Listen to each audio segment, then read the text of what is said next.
future, talk radio will actually educate, inspire, and make you think. The future is now. Topics and music that affect your life from Universal Broadcasting Network. Tune in at ubnradio.com. Jump off that exhausting hamster wheel and into balanced living with Dr. Marissa.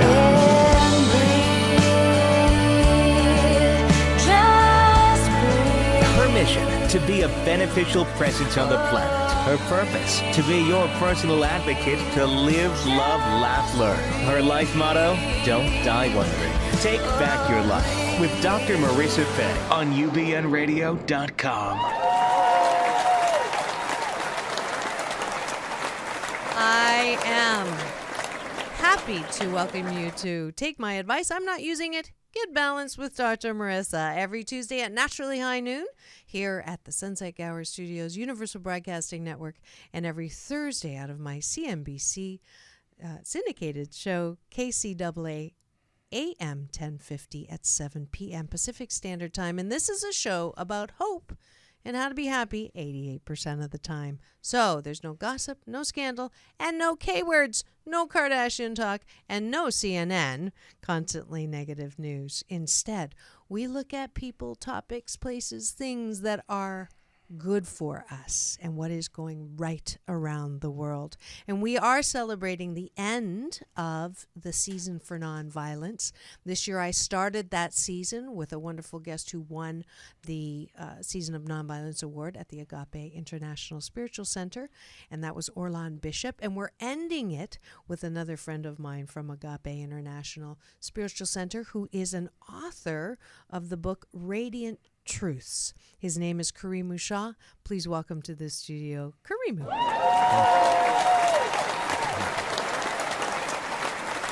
I'm very glad to be here. And I'm very glad to have you here. I didn't realize you had such a radio voice until just now. Oh, wow. I would get as close as you can to it. That would be great. There you go. So, Mr. Karimu Shaw, I asked you to come on to talk about both your book, and we're going to be referring to that all through, but also to talk about where we go from here, because the season's over. Doesn't mean we go back to violence. We want to stay in that place of connection, of peace, of nonviolence.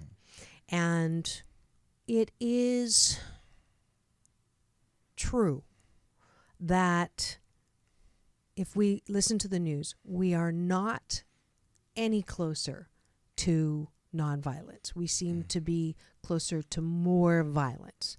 And since your book and your life is about exploring your past as your roots, right. And you are a black man, as I am an Asian woman, and there are differences, and we seem to not we seem to have made some inroads around race and discrimination. And on the other hand, we haven't seemed to make, as evidenced by Ferguson.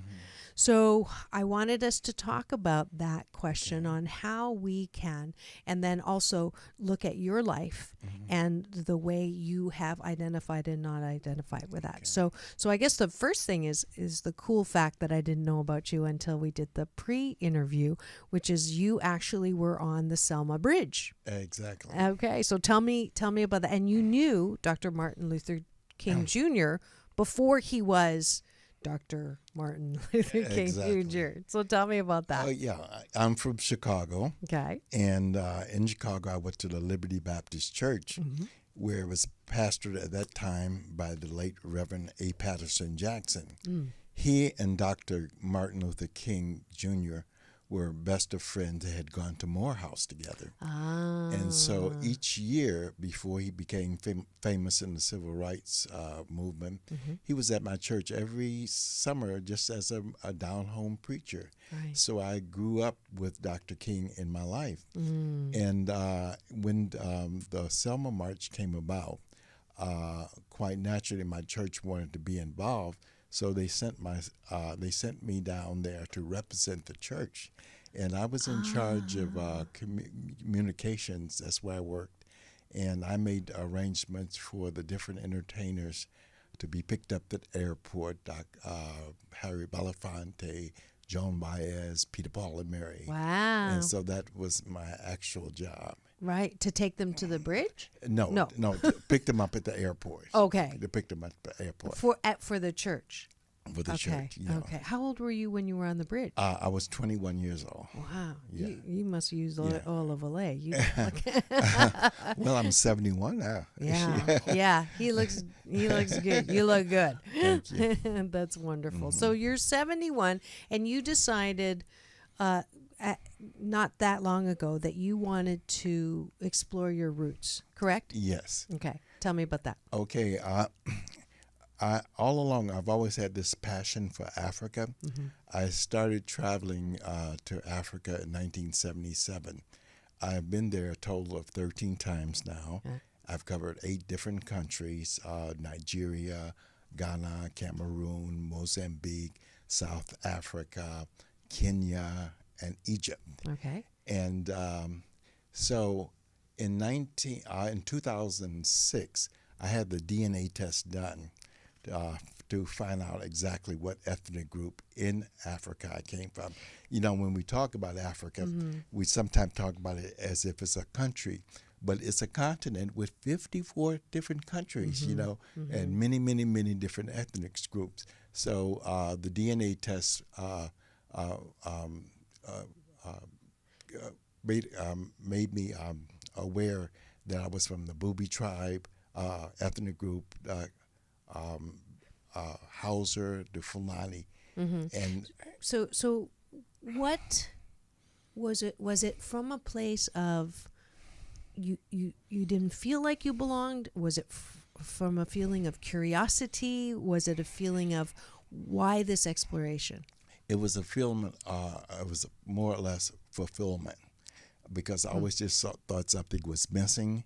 And so to find this connection was like having a big piece of puzzle put in my life. Okay.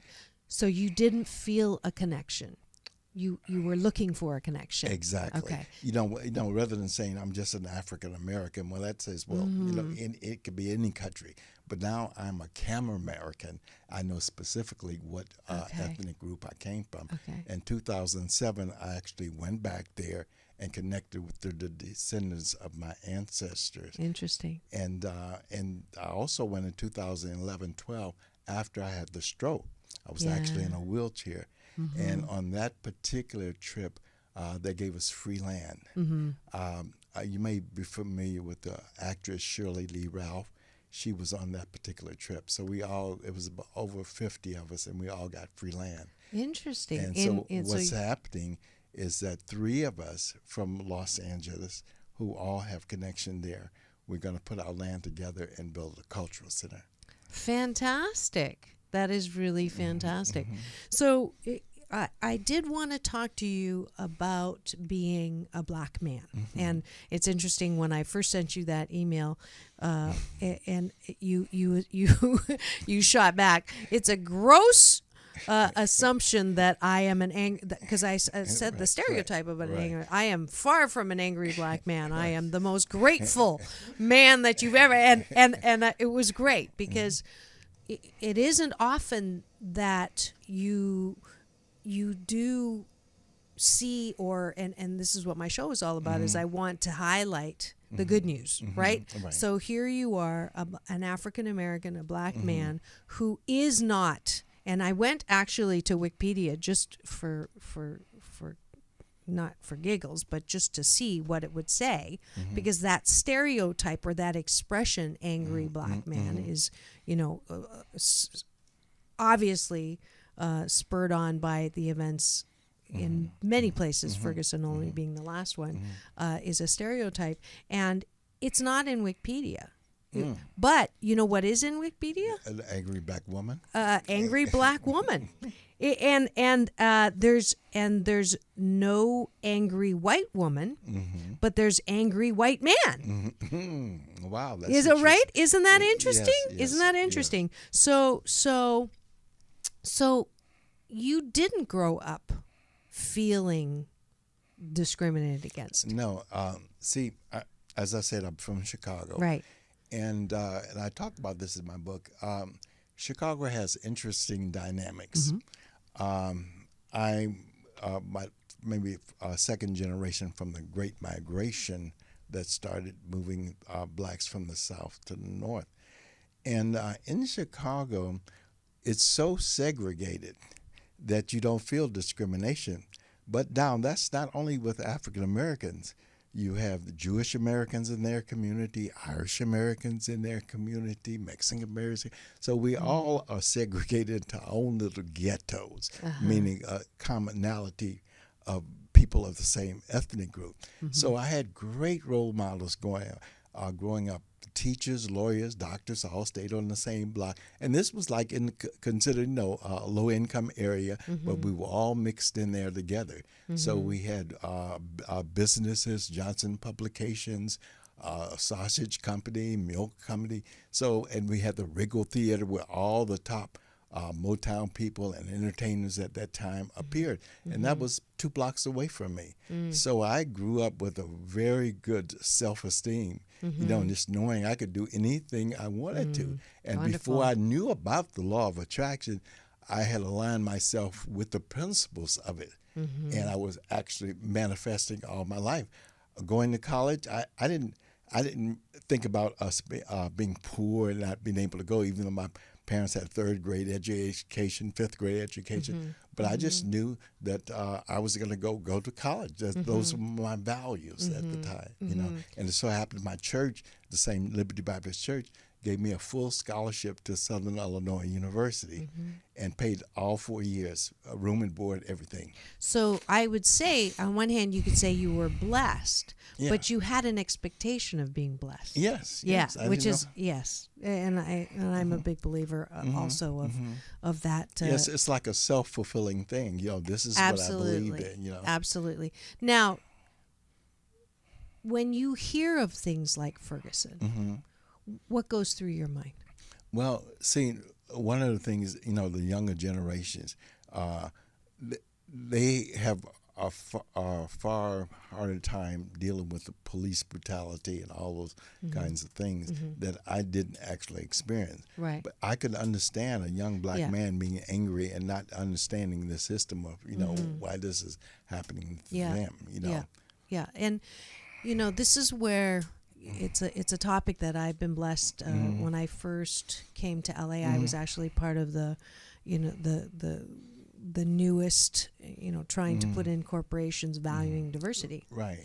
And then one of my first motivational talks was called "Why Can't We Just Get Along?" Yeah. And then I would say, "Because we can't," and I'd walk out. Yeah. And then because I think one of the reasons why we have, and there's many reasons, but one of the reasons why we have difficulty is we think that it's an easy thing to get over. Right. It's an easy thing to just, and there's that message. We dealt with race before. We're done. We're so much better now, and so get over it, right? But it is not something that easy to get over, right? And see, I moved to Los Angeles in 1969, so before I moved here, I had never experienced, other than Selma, overt racism. So after moving here at 1969, at the age of 25, in fact, what brought me here, I was aspiring to be an actor at the time. But I then did have dealings with policemen, where I remember one time I was going to the skating rink, which was in Hollywood, and it was on a Friday night. And I was stopped by the police, and they ran my name, and they found out I had a ticket, a jaywalking ticket, that I probably didn't put much credence to and just didn't pay it. It was a jaywalking ticket. Yeah. We didn't get jaywalking tickets in Chicago. Right. So consequently, they took me to jail and put me in the jail cell. And I was in there about 3 days. Now, I'm a school teacher. I taught school 43 years, before retiring. And here I have to call my principal and say, well, I can't come in today because I'm in jail. Right. So I have had my run-in with them. One time, there was one policeman who was very honest with me.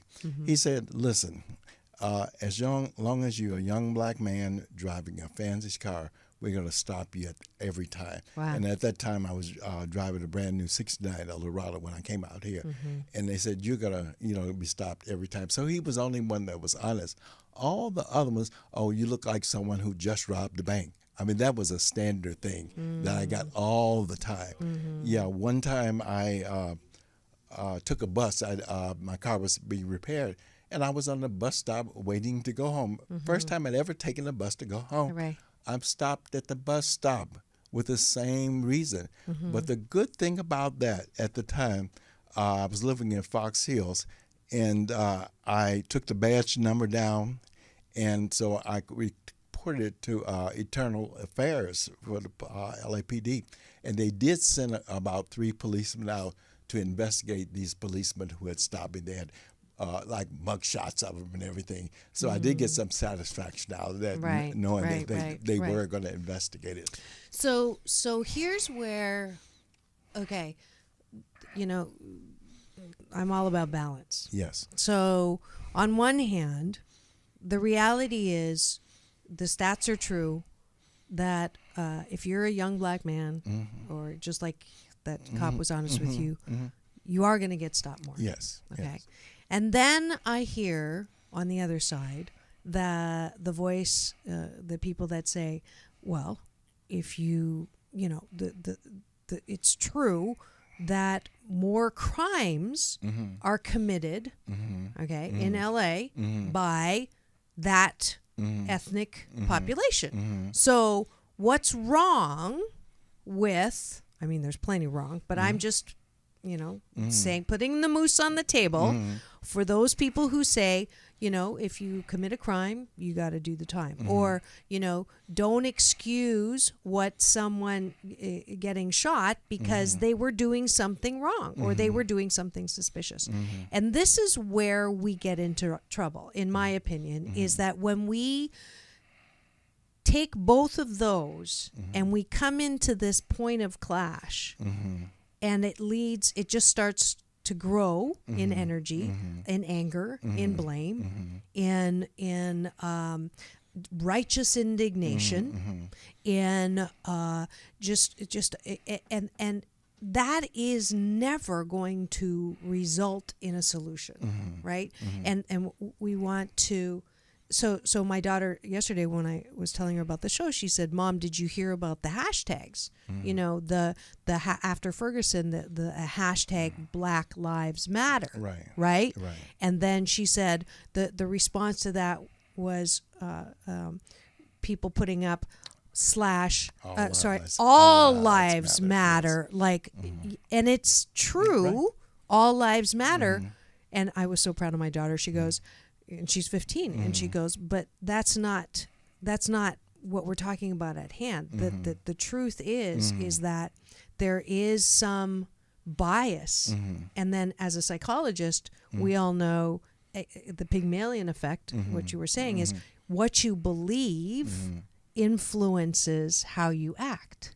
So the truth is, they've done studies where if you're in an elevator and there's an Asian man who's in the elevator, no one steps back from them. But a young black man enters the elevator, and people will move. Clutch their purses. Or clutch their purses tighter. Or, when you're stopped at a stop sign and they walk across, and it's a young black. What must it feel like to have people look at you and then lock the door, when they used to be the doors that you could see the lock in. So we have to acknowledge what is true. I think that is important. But where we go from there, I think is where we have an opportunity. Right. Because we've seen what happens when we go to war. We just keep going to war. And I think the thing is, we got to take time to really get to know each other. Because if we really know each other, we wouldn't have that effect of clutching the purses or stepping aside, But those kind of things used to make me angry. Or if I was jogging in the park or something, I used to live in Woodland Hills, and I would jog around, and I would say good morning, and people would just turn their head or, act as if I hadn't spoken to Right. them. And I talk about it actually in my book. And my godmother told me this, which I use to this day.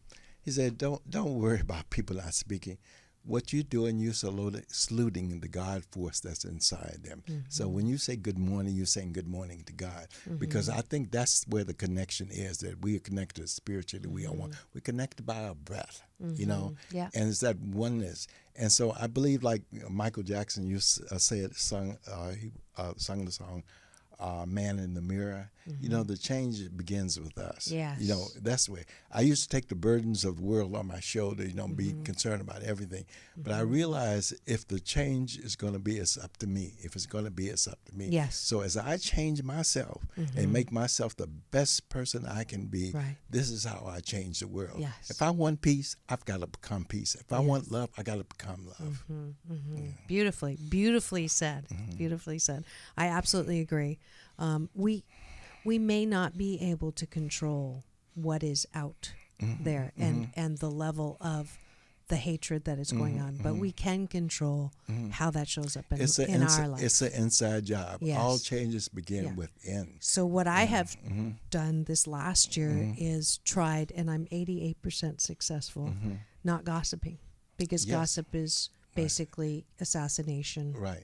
of the the tongue. Gossiping and judgment. Yes. One of the things I say at the end of my book, I follow the 4 Toltec teachings, or the 4 agreements by Luis Miguel. Don Miguel Ruiz. Yeah, He was on my show, Oh, okay. Yeah. And the 2 most important of those is don't make assumptions and don't take things Personally, yeah. So this keeps me from just dwelling on it and playing those tapes over and over. I can immediately release it, know, because Right. I think it's so true when we say we're prisoners of our mind, because most of the stuff really don't exist. It's in our mind and our perception of things, and we'll become angry with someone because of what we think, but it's not necessarily true. So just don't take it personal. Don't make assumptions. Do your best, Yeah. And, Do the very best that you can. Do the very best. Yeah, you can. and that self-examination, I think, is really important, where I have to look at who I'm more comfortable with. And the reality around diversity is it does take a little more work. It takes more work to try and embrace something that you're not used to. But we have this natural knee-jerk reaction when it's different. There's something wrong with it. I use the example when you're walking by a microwave and you smell something funny it's that you're not used to. The first gut response is to go, "Oh, what the heck is that?" So difference is less than, difference is bad. Can we get to the point, we don't have to go by and go to the other extreme and go, "Oh yeah, I want to, I want to try some of that." You may not want to try some of that, but can we get to the point where we go, "Oh, I'm curious about what is it?" So if we can treat the differences as something to be curious about instead of avoiding Yes. or judging, then we've got it. Yes. That's the move in there. Yes. Yeah. So your book, I'm going to hold it up right now. It's called Radiant Truths: Spiritual Journey of an African American Descendant of Cameroon DNA Test. And you can get this where? You can get it on my website at www.radianttruths.com, or it's on Amazon.com and Lulu.com. And it's also available in Barnes & Noble. And if you have a Kindle, it's available at Amazon. Wonderful. And I see the book you hold in your hands is An Intimate Path of the Heart. Karimu's heart longed for home, that part of us that is beneath the surface of our existence, while being a reflection of it. And that's by my big brother, That's Dr. right. Michael Bernard Beckwith. Yes. And I see here on the bottom that you also got a little bit of love from author Mary Wilson, formerly of the Motown group, The Supremes. Yes. So you're a friend of Mary's. Yes, she's a very good friend of mine. We actually met when I was a teenager. I was 18 at Southern Illinois University, and my fraternity, Alpha Phi Alpha, chose me to present the Supremes with the yellow stem roses, which is our frat color. And so I met them behind the gymnasium stage. So it was Diana Ross, Flo Ballard, and Mary. And so I presented them with the roses at the time. And so in later years, like I said, I came out here to be an actor. So I was being around all the right people and the entertainers. And so I ran into her again. I think it was a party given for Diana Ross. And this was about 10 years later, and she remembered exactly the auditorium and everything. And then in 1994, I went on a cruise I'd given for my niece. And she was on there performing, and she had some downtime. And so we became really good friends there. And I'll never forget a word. She said, you know what? I really want to be your friend. We had talked about books we had read together, Celestine Prophecy was popular at that time. That's one of my favorite books. Yeah, and so when I got back to L.A., I called her and everything, and we've been best of friends ever since. That's great. A lot of times when she's in L.A., she'll spend the night at my house if she has to perform somewhere or go somewhere. Yeah, I tried to get her to call in today. Okay. Did you ever get in touch with her? Yeah, I text her. Did you? Yeah. Is she going to call in? I don't know. Oh, we'll see. Yeah. We may get a Supreme on the air. All right. So, Karimu, what would you say? Okay, so you had a stroke. Yes. And that's one of the other reasons I wanted to have you on. You were when I actually got to meet you in Africa. Yes. When we were in Ghana. And I've never met someone who really embodied. I had a friend, Larry Wilkes, who would say, the only handicap in life is a bad attitude. And I was so impressed by have a stroke. And and there was no complaining, and I asked you about it once. You go, there's just no reason to be on a pity pot. Yeah, exactly. I always say the stroke. I never claimed it as my stroke because it's not. And I never had a pity party. One of the main reasons is because the principles and teachings that we learn at Agape. And so I just realized who I really am. This body, is just my house, it's just a temple. But who I am has never been harmed or hurt, endangered. Right. So I separate, I control my body and everything, but I'm not my body. Right. So but I was able to do that because, as I said, the principles and teachings that we learn at Agape. It's like, okay, you can talk the talk. So this stroke had me to walk the walk. Because I've been professing this a long time, since 2006 when I joined Agape with my understanding. But now I have the challenge. So I looked at it and said, well, hey, God, what opportunity is this in for me? And I found out a lot about, because one thing before the stroke, I was very independent. I wouldn't allow people to do things for me. I wanted to do everything myself.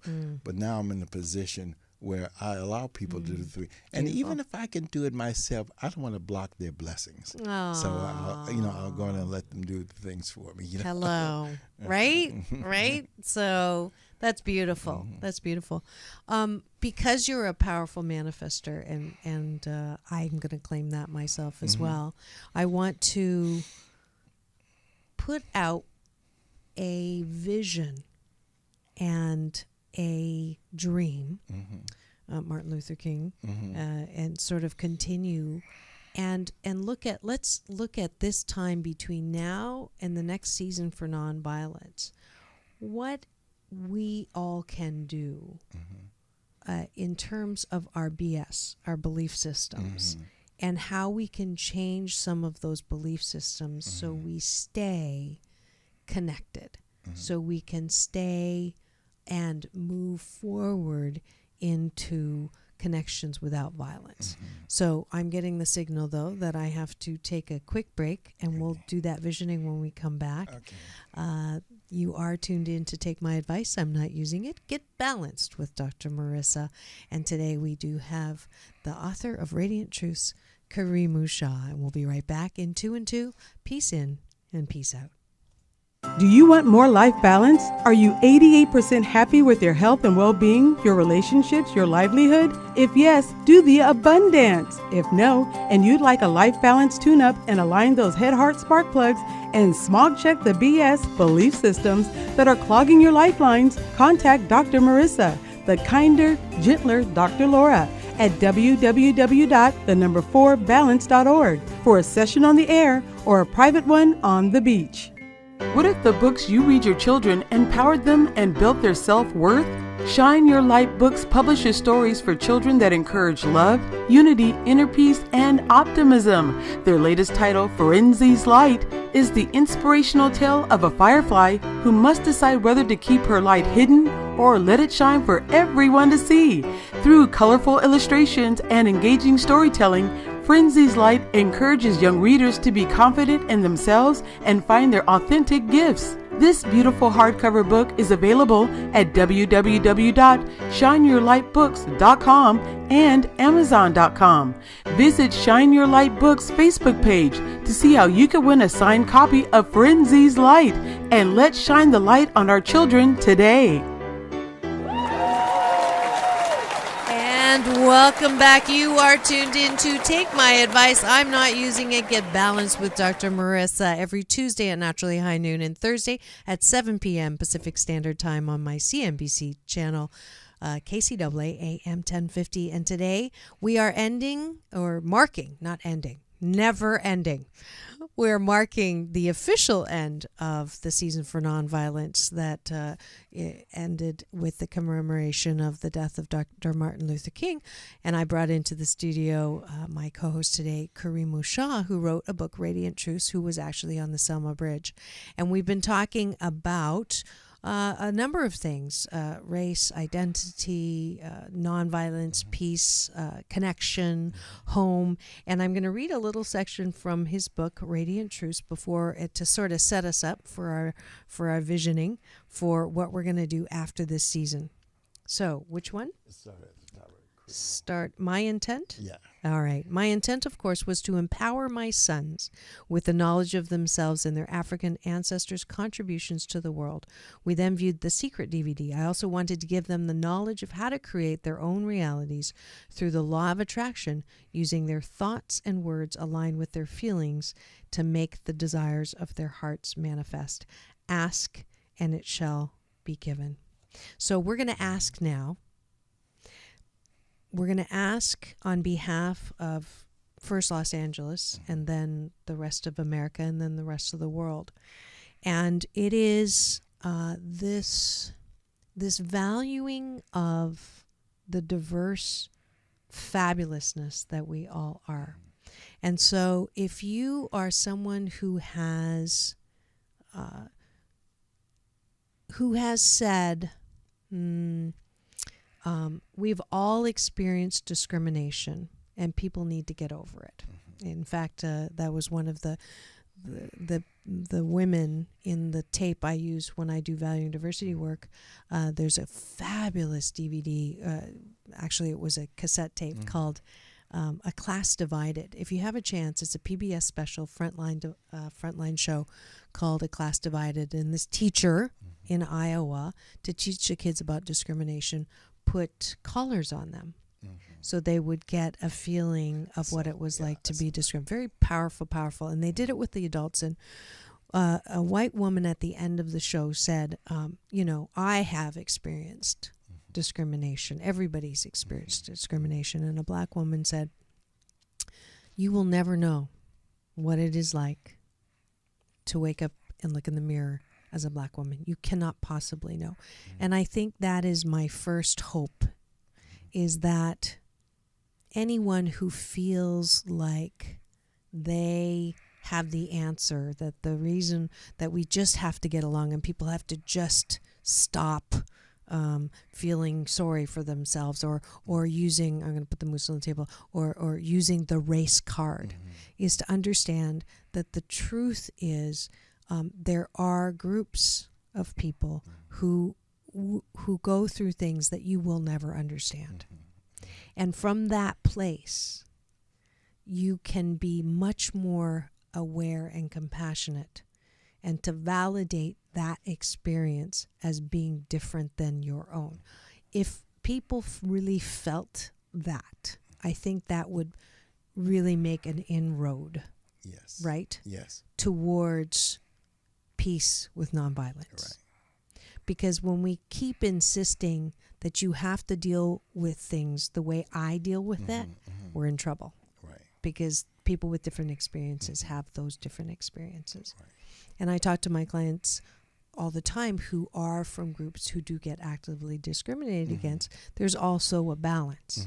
Because if they believe that they are going to get discriminated against, then they will see the data that supports that belief system. And I think it's also important for young black men to really know their history, know themselves spiritually, but as well physically, of all the contribution that black people have done to given to the world, you know, from mathematics, sciences, you know, our writing system. And if they know that, that builds up their self-esteem. So no matter what comes their way or who says what to them, they deep down know their contribution. They know who they really are physically. You know, and what their ancestors has contributed to the world. And the thing about it is there's only one race, and that's the human race. You know? And so when we get when we get the feeling that and knowing that I couldn't harm you, because harming you is harming myself, because you are spirit, I am spirit, and we all one. So I wouldn't want to hurt you because I'm hurting myself. Or I wouldn't want to discriminate against you because I'm discriminating against myself. You know, so we, you know, all in all, we're one. So in the giving of it, changing the giving of the discrimination to the giving of the love, that's on the giver side. On the receiver side, I think too, it helps to see everything that happens to you as an expansion in life. Because you're a great example of that. So everything that happened to you gave you an opportunity to birth a gift, a talent, and ability. In all adverse situations, it's either a lesson or a blessing or both. Beautiful. So I think too, to balance the giving in the receiving of it, it's not get over it. But it is truly, you know, it's a balance. It's like, how do we stand up? Because Martin Luther King didn't say, you know, I'll be your doormat, I'll be your wall-to-wall carpet, and just keep, you know, there people do take a stand, but it's without the rancor. It's without the anger. It's still with compassion. So how can we affect change? And I love the fact that even in little things like I know in the material we were using at First Interstate Bank when it was a bank for valuing diversity, can we use quotations that are not all dead white men? Can we switch it up a little and have representatives from all races who are wise, like you said that your ancestors. So can we balance out the highlights of that? Another thing. Okay. One of the highlights in my book is I deal with you know, it's called a spiritual journey. I didn't set out to write a spiritual book, but I was just going to give the my journey in Africa, but it became a spiritual book. And so I just want everybody, you know, in the book I talk about affirmative prayer, spirituality, meditation, which is I say in the book that if I could give the gift, if I could give a gift to the world, it would be meditation. Because in meditation, it allows you to tune into who you really are. You know, I often say that prayer is talking to God, but meditation is allowing God to Have you heard that before? Talk to you, you know. So, you know, and it's true. You know, you're hearing yourself, you know, because we are God. You know? Absolutely. I call it, it's my date with my soulmate. When I go into meditation. Another thing that I think would help us make this season of nonviolence extend is the way that we look at intention and non-intention. Because I know that some people get all their panties tied up in a knot because if someone says, you know, that wasn't a nice thing to say or do, or I was offended by that. And the reaction a lot of the time is, well, I didn't mean it like that. That wasn't my intention. A great example I just did an interview on another show some award-winning show that's going to get aired soon, but you know, he said, I can't even compliment women anymore. Okay. Or it's the similar thing to, well, you know, I called someone an African American and they said I'd prefer to be called black. And it's like, well, what am I gonna, you know, I just can't get the term right. And you know, What's politically correct? Yes, what's politically correct.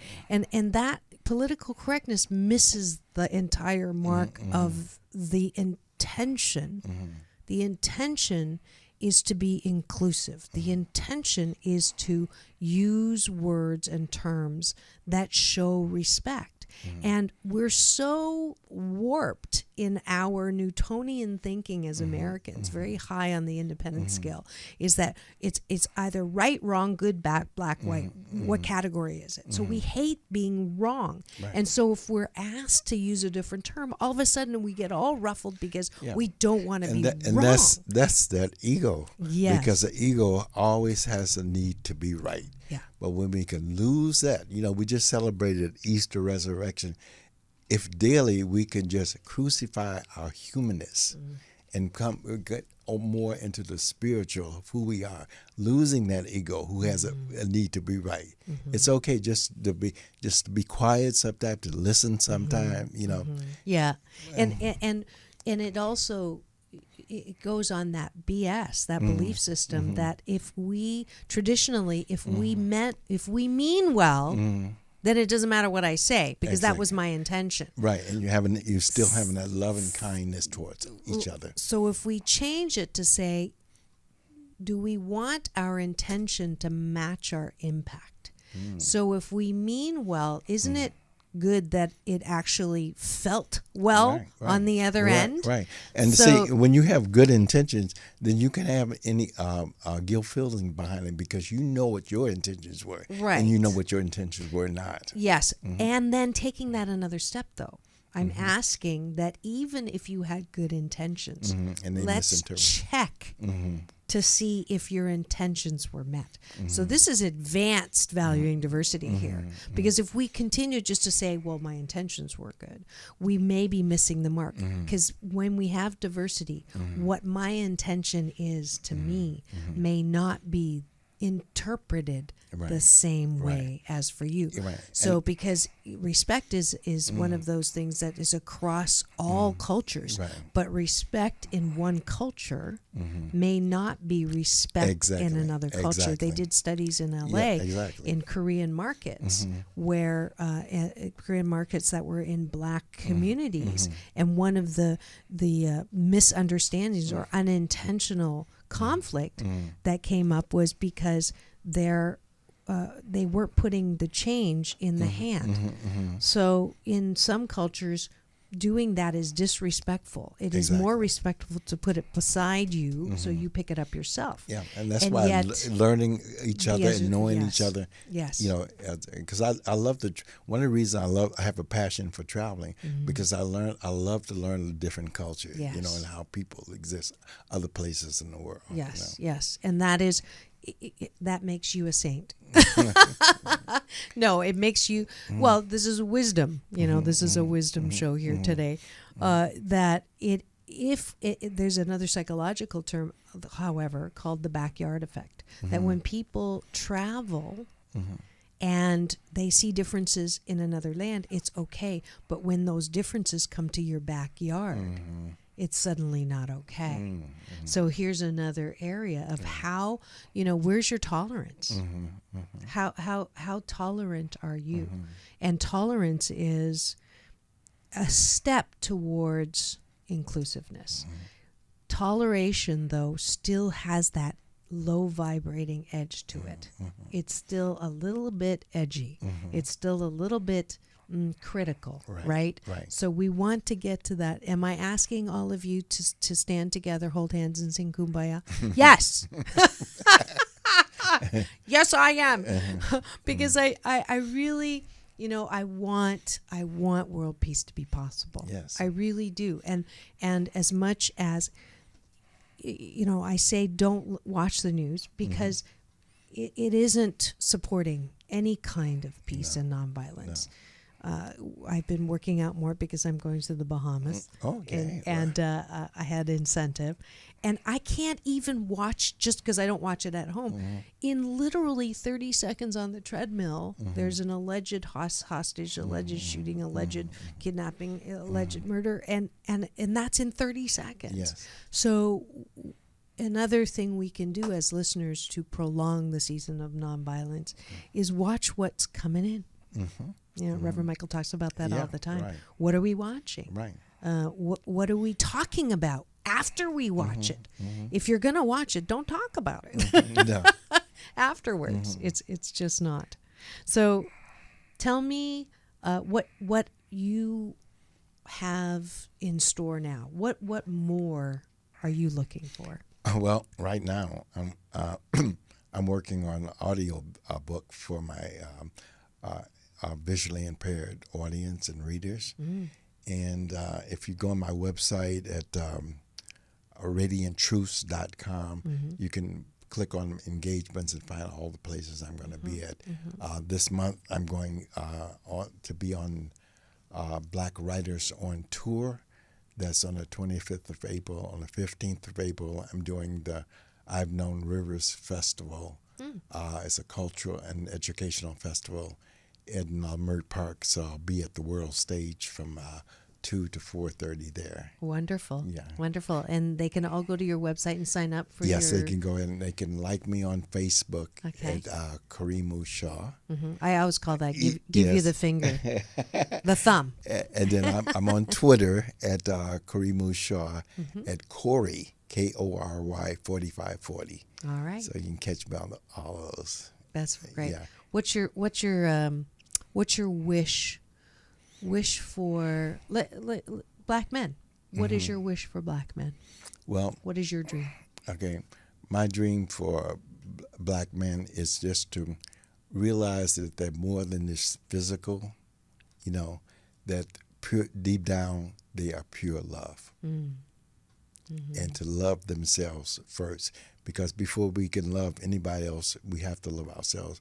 And that extends to our children and our community and worldwide. As I said, it's an inside job, Yeah. and it begins with us. Yes.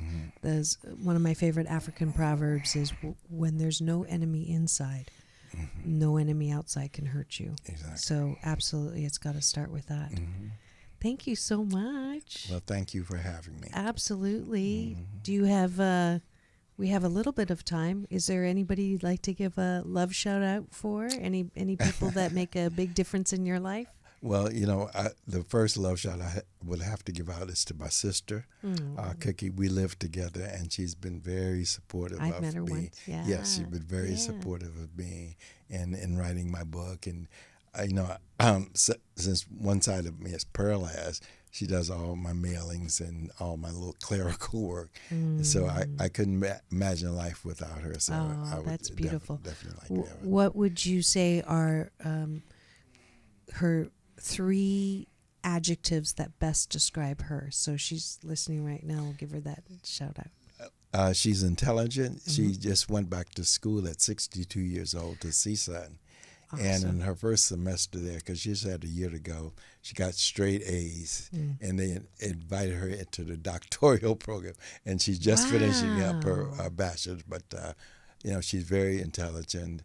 And It's never too late. Exactly. It's never too late. And the other 2 adjectives is perseverance. She has a lot of stamina, and just love. Oh, that's beautiful. Yeah, That's beautiful.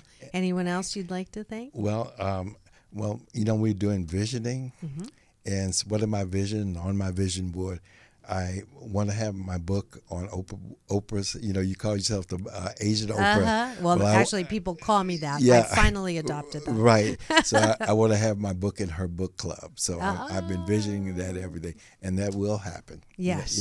And Yes. it's not just so to make a lot of money, but just so it can be out to everyone, so it could be a book that blesses everyone. Wonderful. And so it is. And so it is. Ashe, amen. Yes, that's wonderful. Yes, you have been tuned in to author Karimu Shaw of Radiant Truths A spiritual journey of an African-American descendant of Cameroon. He went there for a DNA test, and we've been talking about how we can extend or make all year round the season for nonviolence. I am so grateful. We are actually towards the end of the show, and it is now time for the Balance Bar, where I get to invite you to share in all of the things about balance. And the first one would be if you've missed the show that sponsored today's episode, both Karimu did sponsor, go to his website, which is Radiant Truths. RadiantTruths.com. And my Asian Oprah giveaway is a copy of the book, and we'll get Karimu to personalize that for you. And so that satisfies my Asian Oprah giveaway. No cars yet. Yeah. Yet. Okay. And then the other thing is if you go to my Facebook and give me the finger, give me a thumbs up, from now until April the 20th, I'm running a competition. I am sponsoring, again, the Asian Chinese Spotlight at the Newport Beach Film Festival. So every like on my Facebook, Dr. Marissa will give you a chance in a raffle to win 2 free tickets valued at $80 for the festivities, which includes both the film and then there's food and dance and entertainment. It's a really fun night on April 27th. So go ahead and like me there, and you'll get a chance to get into that raffle. Also, if you haven't signed up already, we have 2 spots left for my 5th annual Sedona retreat in the Vortexes in Arizona. So if you'd like to learn about how to leave those BS, to leave those belief systems behind that are not supporting you, and also to learn still and moving meditation, balanced Tai Chi Gong, then sign up at either Facebook or on my website, and that is May 16th and 17th, a perfect Mother's Day gift for yourself. And today is day 7 on the 21-day fast from complaining with Dr. Marissa. I've been running this fast online thanks to Edwene Gaines, who was a speaker at the Agape International Spiritual Center. So we are on 7 days in a row not complaining. If you would like to join the fast, again, go to my website, the number 4balance.org, and sign up there. And if you like the idea and you would like to be part of the producing of the app version, then please go to GoFundMe /HRAXLO, and you can donate any amount, and you will be one of the producers of the app and be one of the first to get that. And that is today for the Balance Bar. Next week, next week we are having call-ins. I had a little burp there. It is call-in week every second week of the month. And that's when people call in. Contact my assistant producer, Jarvis Essex, on Facebook or at my website or on email, and we'll schedule you in to get your life tires balanced, again, by smog checking those belief systems.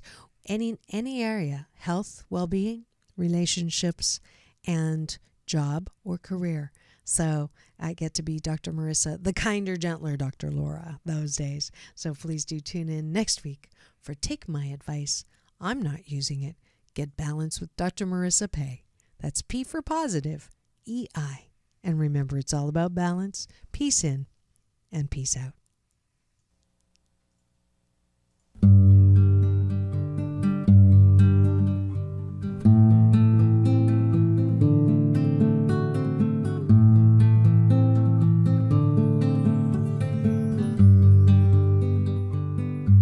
How dark it is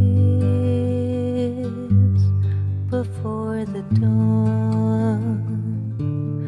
I am weak, and He is strong.